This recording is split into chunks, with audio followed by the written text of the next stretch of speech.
Welcome, fellow explorers. My name is Christian Alexanderson, and this is Hemlocks to Hellbenders, a podcast highlighting Pennsylvania's parks, forests, and great outdoors. Close your eyes. Imagine you're standing in a forest cathedral surrounded by trees that are hundreds of years old. Your feet sinking slightly into the soft ground covered in hemlock needles. The wind sways the lumbering trees and stirs the rich smell of soil around you. A woodpecker can be heard in the distance. Your heart rate lowers and you're relaxed.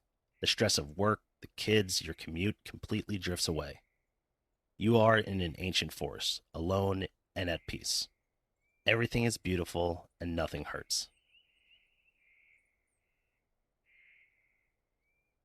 Open your eyes. It was not a dream. It's an experience that's well within your reach here in Pennsylvania, thanks to the dedicated work of conservationists like the Old Growth Forest Network. Created in 2007, the Old Growth Forest Network works to identify and protect one forest in each county of the United States. As of the recording of this episode, the Old Growth Forest Network has worked with local, state, and federal agencies to identify and protect 28 ancient forests in Pennsylvania, with more on the way. They can be found in parks, forests, natural areas, wildlife preserves, and nature reserves. While the Old Growth Forest Network is working hard to identify and protect more ancient forests, these remarkable places remain under threat. Private landowners and timber companies are in possession of more old-growth forests than the public. Without conservation, their destruction is almost guaranteed. But with your help, the organization can save an old-growth forest in all 67 Pennsylvania counties. Will you help? I'm excited to welcome Sarah Adlew and Brian Kane with the Old Growth Forest Network to the podcast. Sarah is the executive director. Brian is the outreach coordinator. Sarah, Brian, thanks for joining the program. We are so happy to be here. Glad to be part of it, Christian. Tell us about the Old Growth Forest Network. Well, the Old Growth Forest Network is a national organization, and it's creating a network of old growth forests across the country. That is our major goal because we're responding to a severe degradation and lack of this stage of a forest's life, basically. So our organization is looking to fill that gap where we've lost a canopy of old growth forests across the country. So what we do is wherever forests can grow, which is about 2/3 of the country, we look to ensure that there is one protected and publicly accessible forest per county. So our organization has this generations-long mission with approximately 2,300 counties across the country that can support a forest as an ecosystem there.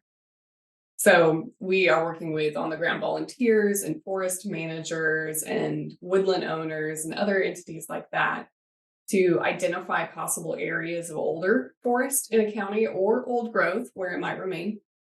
And then we verify that these areas are specifically protected from commercial logging.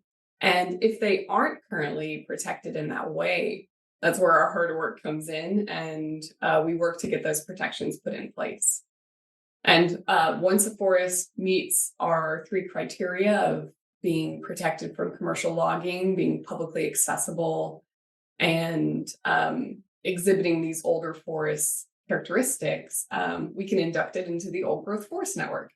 When we induct a forest, that is kind of that stamp of approval of this forest will be there standing for future generations, at least in terms of the things that we can control, like development and logging.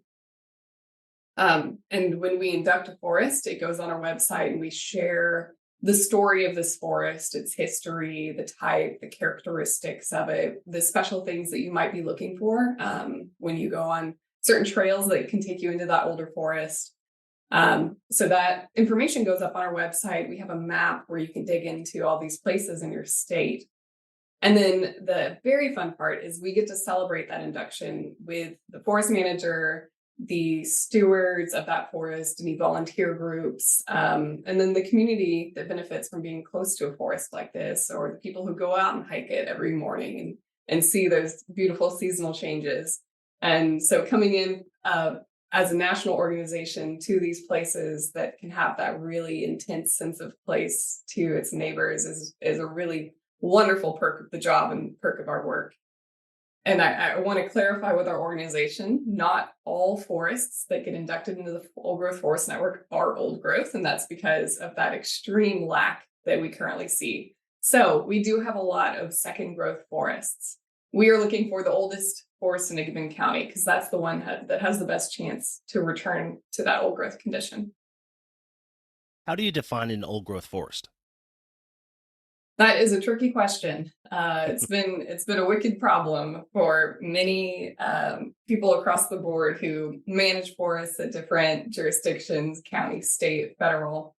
Our organization takes a very wide definition of it because we want to see the return of old growth forests. And so we want to be inclusive of forests that are aging into it. And so we don't set hard criteria for any particular oldest tree or anything like that. The way I see it is there can be as many definitions as there are forest types out there because each forest ages differently. They're kind of like people. We all look different in our old age, and we all take different paths to get there. So each ecoregion, history, soil type, disturbance type, like storms, can come in and change how a forest will look in its older age. But the overall framework of how I see old growth is it's a stage at a time when a forest has grown old enough, free from major disturbances like being clear cut or commercially logged, where individual trees are able to live out their full ecological potential. So when I say that, I mean growing from a seedling, approaching their maximum lifespan, whether that is 90 years, 150 years, 400 years. Some trees, we don't know their maximum lifespan, but we want to let them do those things. And we want to see them dying, eventually decomposing, and returning to that nutrient cycle of a forest to enrich the life that comes after it. So once you've had a cohort or a generation of trees that are able to do that, that's when I see that forest is moving into old growth. And so that's my definition. Everyone sees it a little bit differently, and pinning it down has proved impossible. What kind of work does it take to preserve these beautiful trees? That's another tricky question because a lot of it depends on who is the owner or steward of a forest, the different ways that they can go about protecting and preserving them. But overall, I think care and concern for future generations is the very first step to protecting and preserving old growth forests. So we have to have that baseline, whether it translates to policy or bringing in a forester to create a forest management plan to ensure that we have a rich, full, living forest for future generations is that first step to protecting and preserving. Then we get into the really nitty-gritty details of policy, whether your town has a town forest and your council might set up a way of making sure that that forest is well protected, or a landowner who wants to make sure that their children are treating that forest right. They might put a conservation easement in place on their land, something like that. So it's a combination of intention and getting things down on paper that makes sure that people are treating that forest responsibly in the future. Why is it important to protect and preserve old growth forests?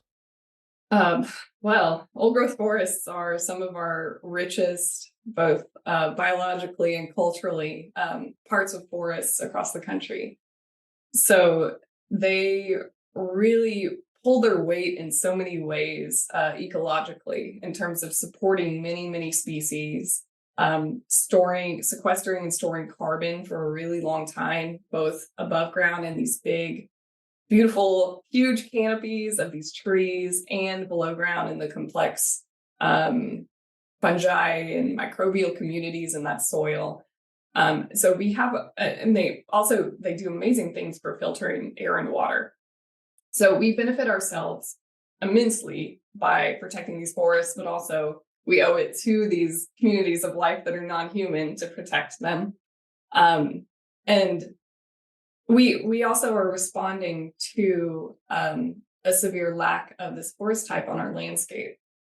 And it does take generations to restore it. So that's why we are jumping feet first in this work right now to make sure that on the scale of every county, we have a forest that can be restored to this old growth condition. Now, not every forest across the landscape is going to be in that age. That's the way forest succession works, is we're going to end up with disturbances that come in and they create these younger forests that move through their life and come back to this age. And so we have this beautiful patchwork quilt of ages of forest across our landscape, and it's slowly shifting colors and things like that. And we want to make sure that that is still going on too. But with so few old growth forests left, which is roughly 1% of what we once had in the East and 3 to 5% in the West, depending on how much of Alaska you're considering. And that's abysmal. We have so much to do to get back to what our landscape once had. Plus, they're really pretty. Oh, yeah. I could go on and on about what you feel when you walk through an old growth forest and what you see.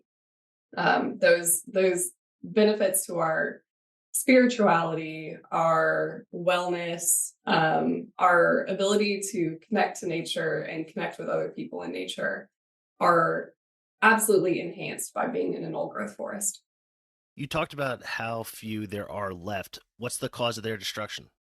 So primarily there was a large logging boom that happened in the 19th century as European settlers spread westward across the United States. Trees were consumed to make that happen. And so and with that also we saw forests converted in terms of development and largely to agriculture in a lot of areas. And some forests have returned from where we no longer needed that area for agriculture so heavily. Those forests showed their resilience and they regrew. But largely, even to today, we're seeing logging and older forests as their primary source of destruction. And part of this is because we're not cataloging and inventorying our old growth forests. And so when a forest is logged without particular care for those really unique conditions, it's lost before we even know what we had. It's funny too, because we so aggressively logged Pennsylvania, where we took out nearly any tree that was left standing. I'm surprised that we have any old growth forest in Pennsylvania with how aggressively we logged. Yeah, I was also surprised you've got Sylvania in your state name, which means forest. Nobody said, y'all might need to change that.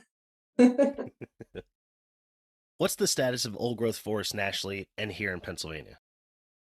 I would consider it an extremely endangered community within a forest, with such a small number left. And there, until recently, hasn't been any consideration of blanket protection for them. We do see some blanket protections starting to come to things like state legislatures or a recent national executive order. Not necessarily blanket protection, but at least consideration of some sort of rule or policy to help us preserve these forests, not necessarily within a singular forest, but across all of our national forests or Bureau of Land Management lands. So it's definitely not a protected area itself. It's something that we have to work really hard to be recognized and included in things like forest management plan protections. Usually they're not explicitly considered. So I would say the status is definitely absolutely endangered and extremely vulnerable. Pennsylvania has given us hope, though, because the Pennsylvania DCNR really cares about these forests and has a beautiful system of state lands that include natural areas. And those natural areas are incredibly valuable for us, raising up that ecological value above many other values and making sure that we have these areas that we've prioritized for their natural beauty and their ability to maintain life on their own. We don't need to go in and do anything in these areas. They've got it figured out. You spoke earlier about having an inventory. Do you have a sense of how many acres old growth forests occupy? I do not, and I very much wish I did. So it's something that nobody quite has that information. And there's been some good regional studies, but everyone uses slightly different methods, and so we can't necessarily stitch all of them together easily. And then we recently had an inventory done on National Forests and Bureau of Land Management lands. And that actually told us on National Forest lands that 18% of the area they consider old growth, which I was so pleased to hear. And that it's great that they now have that inventory.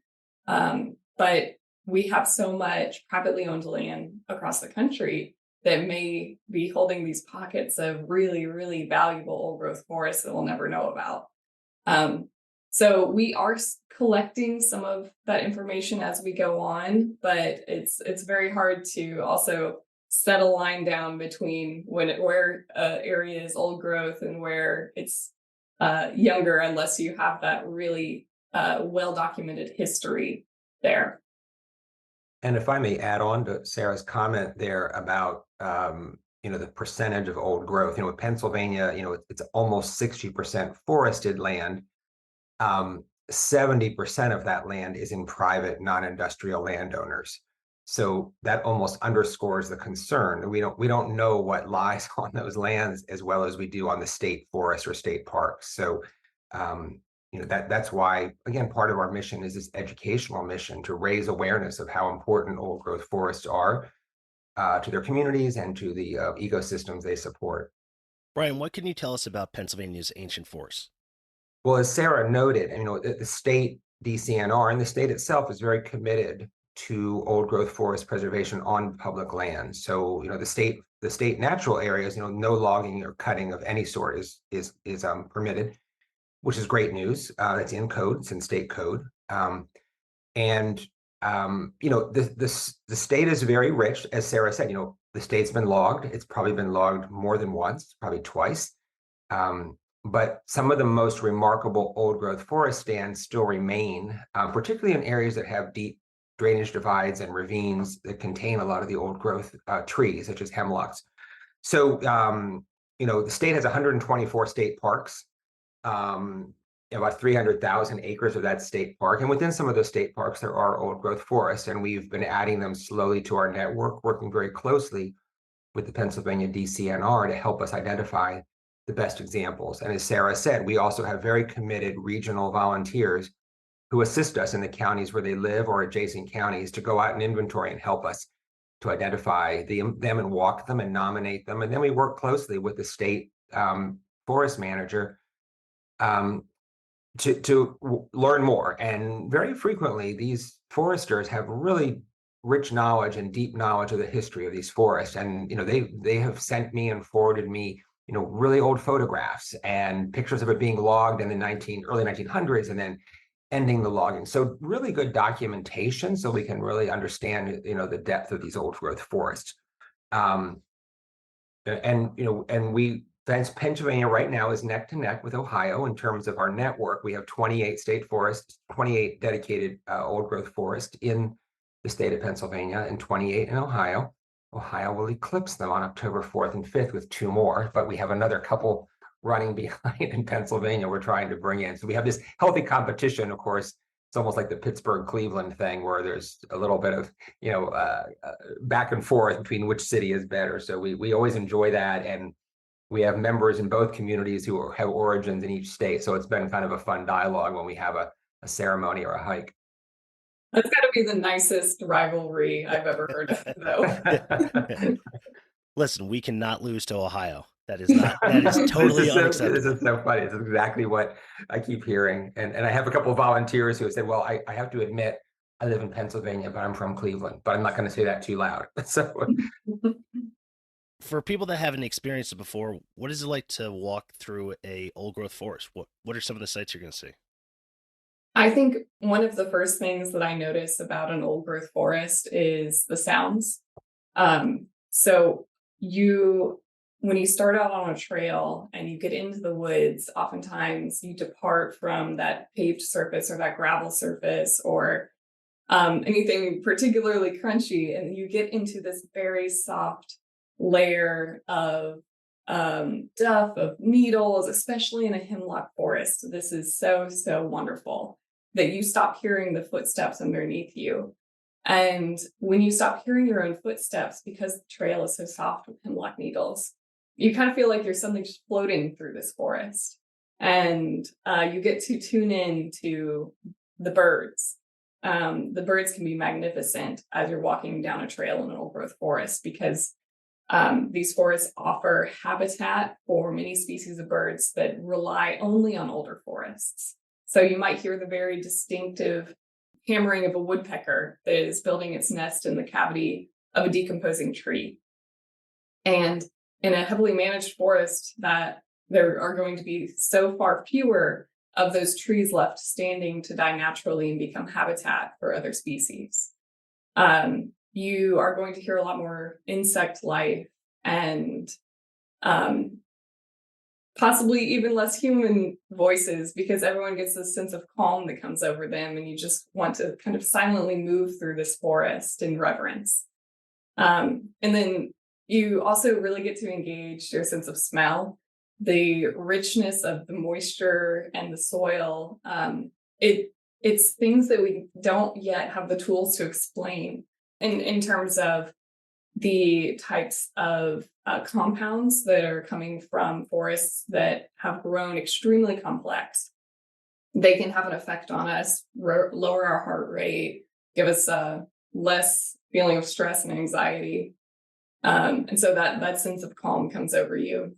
And then it's truly a feast for the eyes after that, because there's nothing as awe-inspiring as just coming upon a big tree, especially when you didn't expect it there.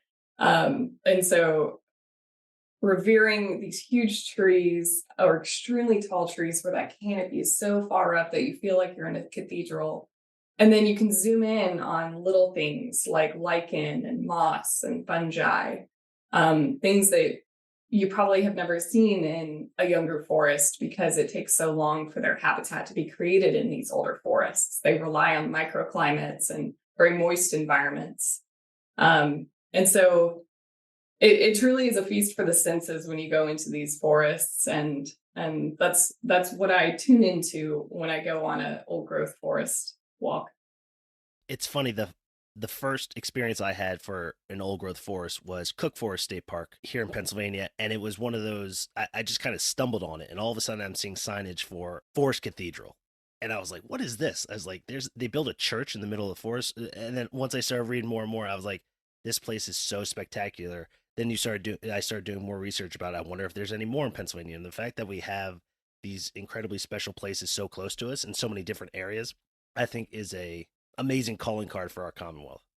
I think one of the things that Pennsylvania strikes me with is the age and breadth of the hemlock forests that remain there. I mean, they are threatened by the woolly adelgid, but the sheer I've never, I'm from Virginia, that the magnitude of the hemlocks up there is pretty awesome.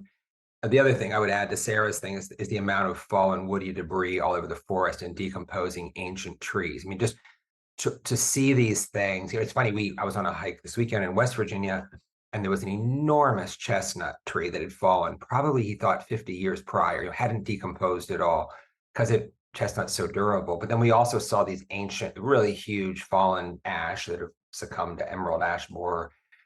But the girth of these trees lying across the thing, and then what's living on them now, the fungi, we saw these jack-o'-lantern fungi, and just, it was fascinating seeing all these things. And Sarah mentioned the smells, and those things smell horrible when they're decomposing. But it was really remarkable just to see not only the life of the forest above you, but then on the ground, what's living there. And that's true in Pennsylvania. I've seen, many of those trees, across the scattered woody debris, a real indicator of ancient forest. I think one of my favorite forests I visited is the Hemlocks Natural Area in Snyder County.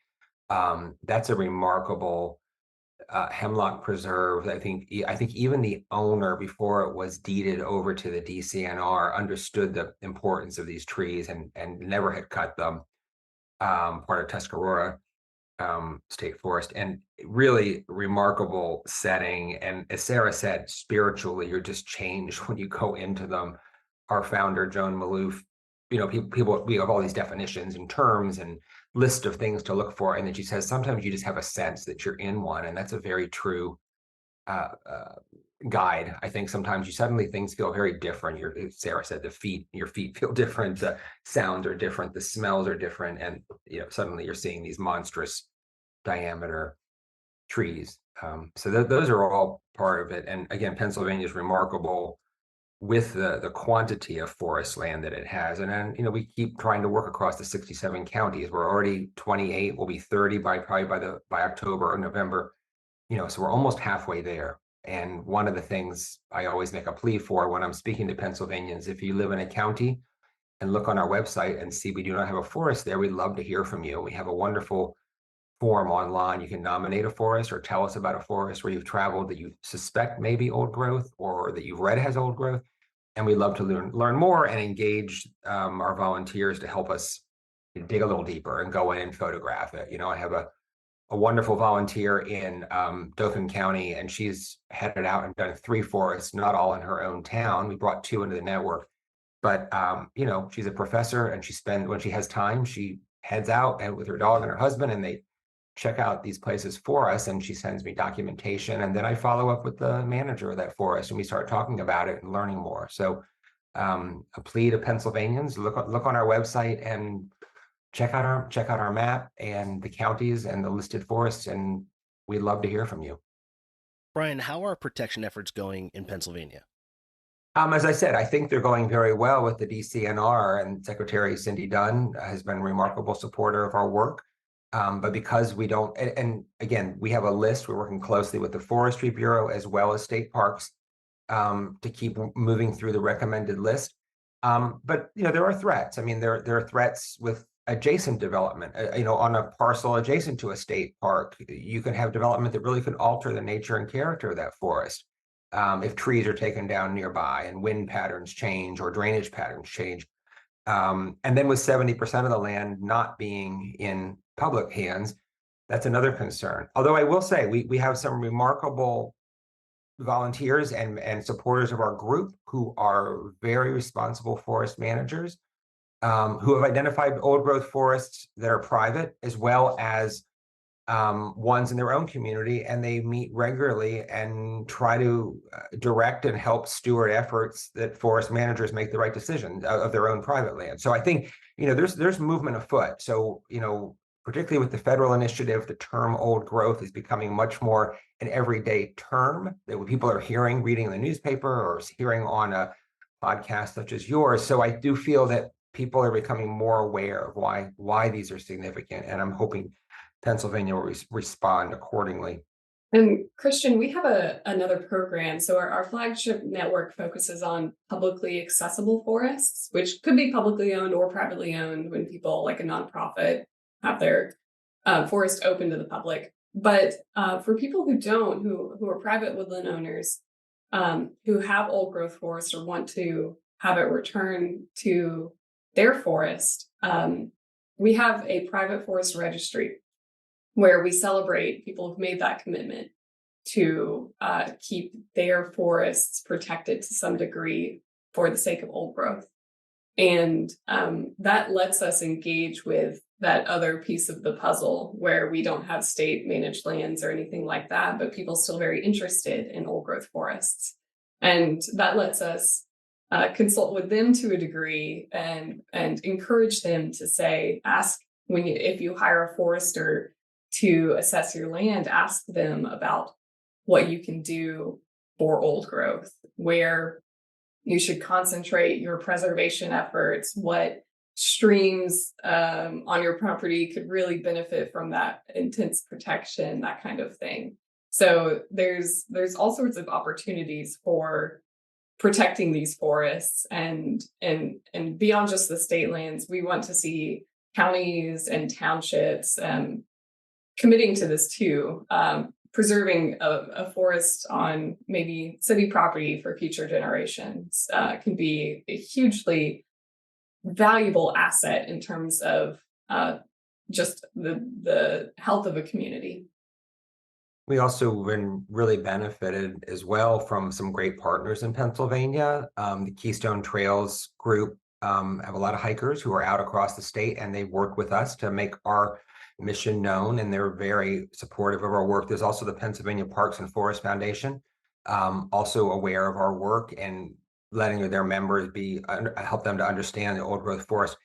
And then some wonderful land trust. I mean, the Lancaster Conservancy down in both York and Lancaster County, they brought in beautiful Otter Creek last spring in April or May, I believe.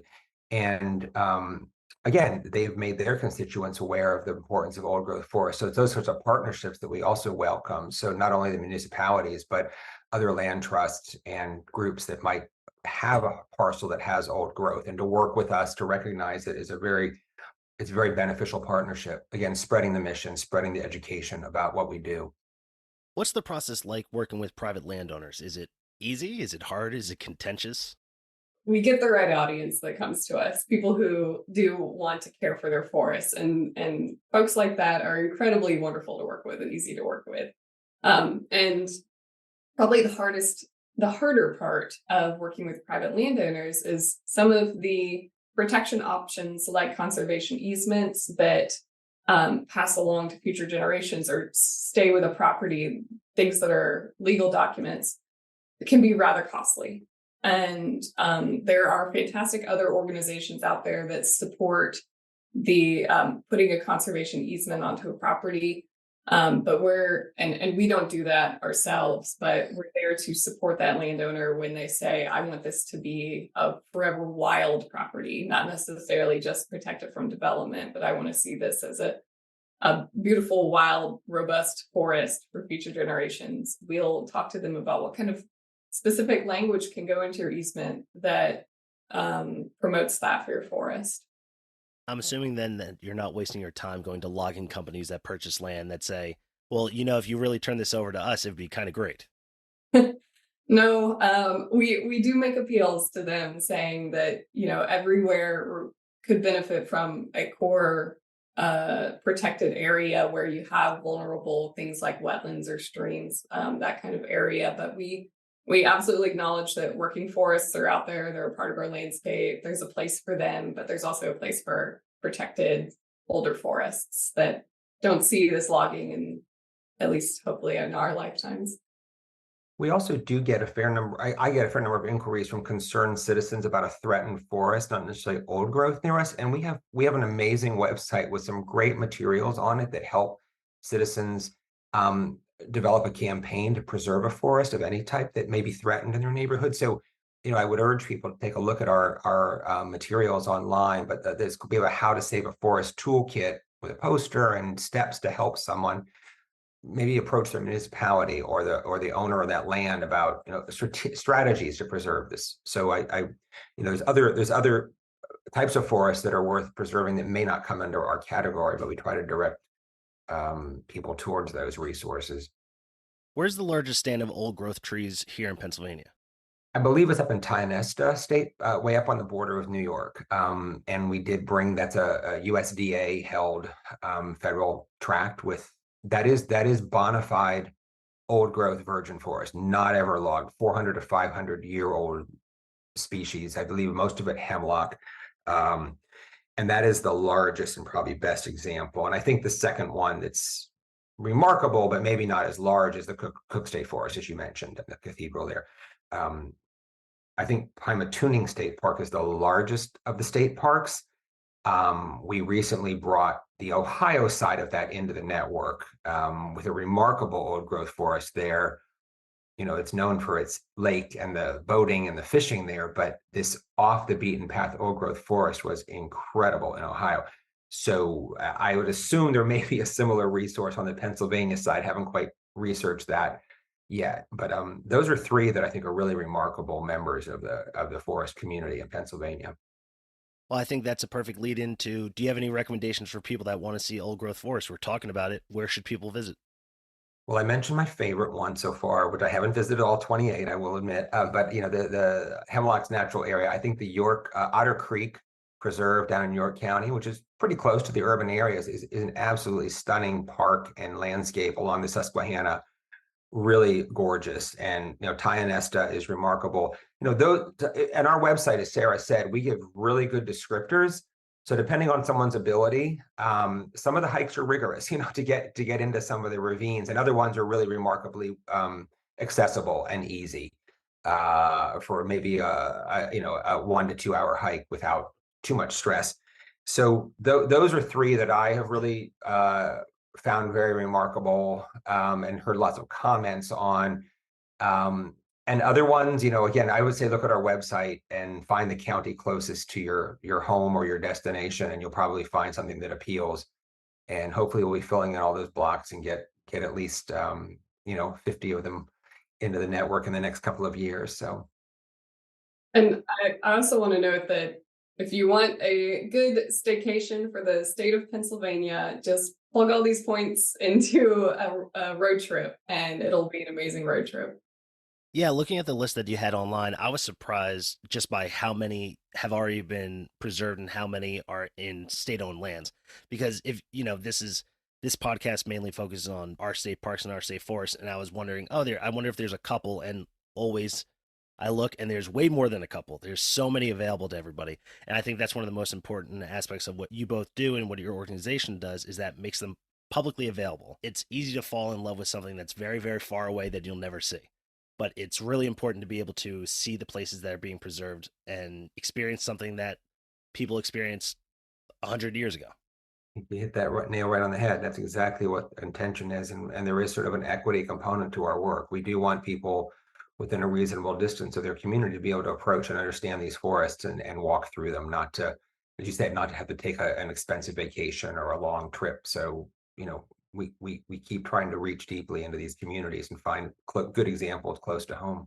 And there's such a sense of rootedness, literally, but also metaphorically, when you know that a forest that had the trees that you grew up climbing is going to be there for possibly your children or grandchildren or beyond that.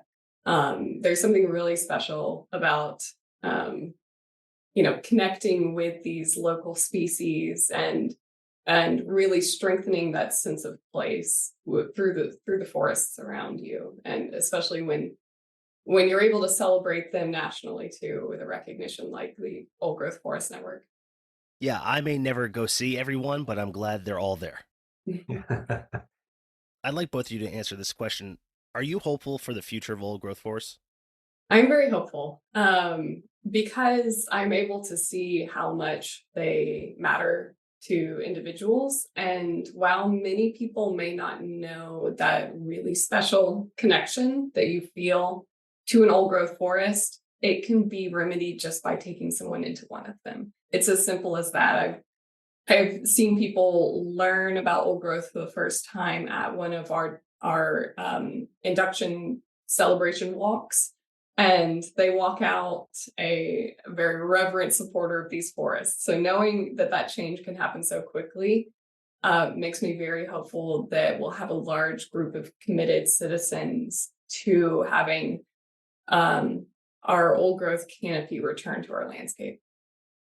And I feel similarly to Sarah. I feel optimistic. And the day that we actually bring a forest into the network is usually the most wonderful day, because we're surrounded by sort of a legion of people who all believe these are such important places. And our small staff and nimble work is great, and we work really hard to be focused in our regions. But it really comes down to like who's supporting us in the communities. And when we go on a hike and there's 50 local people with various birding groups, or people like the Pennsylvania Outdoor Corps sends regularly its volunteers to our openings. And you see these young people in their early 20s, who are going to make careers in these types of woods. You get very optimistic that it's not just me and my organization, but there's a whole group of people standing behind this work who care about it, who will continue to monitor that forest for us as well. So those are really remarkable moments, and that's what makes me optimistic. Again, and the raised awareness nationally right now, the term being used much more frequently. People are diving in and trying to learn more. Sarah, where can people go to support your work and learn more about the Old Growth Forest Network? I highly encourage people to go to our website. It's oldgrowthforest.net. representing the Old Growth Forest Network. And that's where you can explore all of the ways to engage with our work, view our national map, all of the states broken down to the counties with the forests, and all of that information about how to visit them and what to look for while you're there that is extra special. You can also sign up to get communications from us. And if you do that, you will receive invitations to these events in your inbox. And so when there's a forest ceremony that we're having in your state, in the state of Pennsylvania, you'll receive that invitation. We'd love to see your listeners show up and help us celebrate old growth forests. And then if you want to share your knowledge, you can also nominate forests that you may know about or sign up to be one of our county volunteers to help us scout out these locations. We're also on social media, so you can find us on Facebook and Instagram as Old Growth Forest Network. Thanks so much for talking to us. We really appreciate it. Thank you, Christian.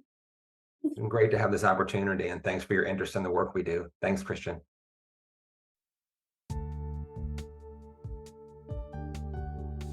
I want to thank my guests Sarah Adlew and Brian Kane for joining the podcast. Be sure to follow us on Instagram and Facebook for more information about upcoming episodes. You can support the podcast by buying merch or donating on our website. This has been Hemlocks to Hellbenders. I'll see you out there.